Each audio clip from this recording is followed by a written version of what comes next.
लोकसभा चुनाव संपन्न होने के बाद से लगातार ये अटकलें लगाई जा रही थी कि उत्तर प्रदेश में कुछ बड़े बदलाव होने हैं।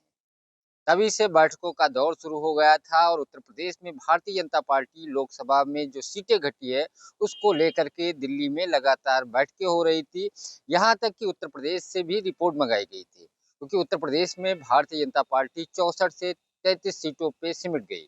जो 2019 में 64 लोकसभा सीटों पे गठबंधन के साथ भाजपा जीती थी, वो अब 33 सीटों पे पहुंच गई। इसको लेकर के भारतीय जनता पार्टी का जो केंद्रीय नेतृत्व है वो यूपी सरकार या संगठन दोनों से नाराज बताया जा रहा था और पूरी रिपोर्ट अलग अलग गई, एक दूसरे पे आरोप लगाए और तभी से मंथन चल रहा था कि उत्तर प्रदेश संगठन या जो भी दोषी हैं उन पे कार्रवाई या उनको हटाया जाएगा। दादी के हाथों का जादू और खुशबू से महकता घर, माँ की मुस्कुराहट और खाने की सुगंध, MDH गरम मसाला, क्योंकि हर रिश्ता है स्वाद से जुड़ा। चुनाव भारतीय जनता पार्टी प्रदेश अध्यक्ष का हो रहा है, अभी तक डेट नहीं आई है। अन्य राज्यों में डेट और प्रदेश अध्यक्ष की जो कुर्सी है वो सौंपी जा चुकी है, यानी अधिकतर प्रदेशों में प्रदेश अध्यक्ष बन चुके हैं, लेकिन उत्तर प्रदेश का प्रदेश अध्यक्ष और भारतीय जनता पार्टी का राष्ट्रीय अध्यक्ष दोनों पेच फंसा हुआ है। लगातार ये मंथन चल रहा है कि किसको प्रदेश अध्यक्ष बनाया जाए और सरकार में क्या बदलाव करना है, इसको लेकर के भी चर्चाएं चल रही हैं।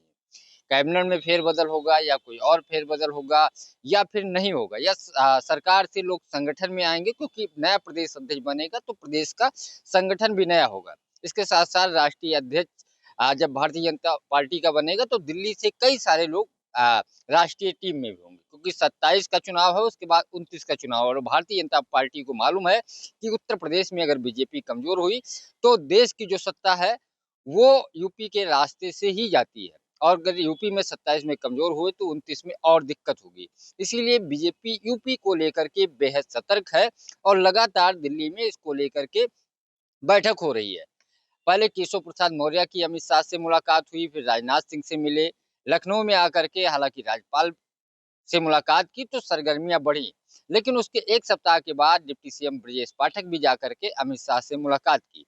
मुलाकात हालांकि उन्होंने एक जो पोस्ट डाला सोशल मीडिया पे वो शिष्टाचार मुलाकात बताया, लेकिन ये मुलाकात उत्तर प्रदेश के सियासी मायने में बहुत अहम मानी जा रही है और लगातार ये चर्चा हो रही कि बीजेपी का प्रदेश अध्यक्ष कौन बनेगा क्योंकि भूपेंद्र चौधरी का कार्यकाल भी खत्म हो गया है। दूसरा 2024 में जो लोकसभा चुनाव हुआ था उसमें बीजेपी का निराशाजनक प्रदर्शन था।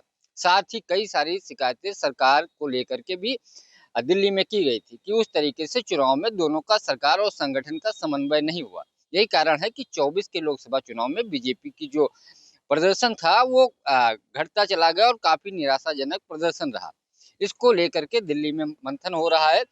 जल्दी ही यूपी बीजेपी का अध्यक्ष भारतीय जनता पार्टी को मिलेगा। हालांकि कौन बनेगा इसको लेकर के कयासबाजी जारी है। कई सारे पूर्व प्रदेश अध्यक्ष का नाम चर्चा में है, कुछ पूर्व सांसद हैं उनके नाम भी चर्चा में, इसके अलावा कई और ऐसे नए चेहरे हैं।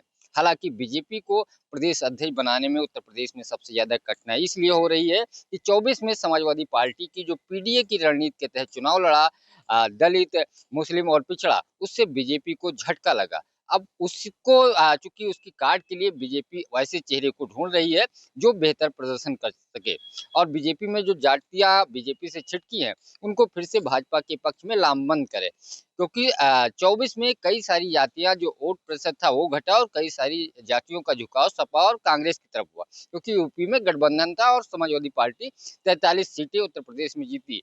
इसको लेकर के चर्चा हो रही है कि किसको बनाया जाए, सरकार में कैसे लोगों को एडजस्ट किया जाए, सरकार से संगठन में कौन सारे चेहरे आएंगे। इसको लेकर के दिल्ली और लखनऊ के नेताओं की लगातार मुलाकात हो रही है और आने वाले दिनों में बीजेपी का प्रदेश अध्यक्ष और सरकार में कैसा बदलाव होगा इसको लेकर के भी सामने तस्वीर एकदम साफ होती नजर आएंगी। पंकज चतुर्वेदी, TV9 लखनऊ। अब छोलिया हो या लोबिया, सफेद चने या काले चने, सब कुछ मजेदार बने। MDH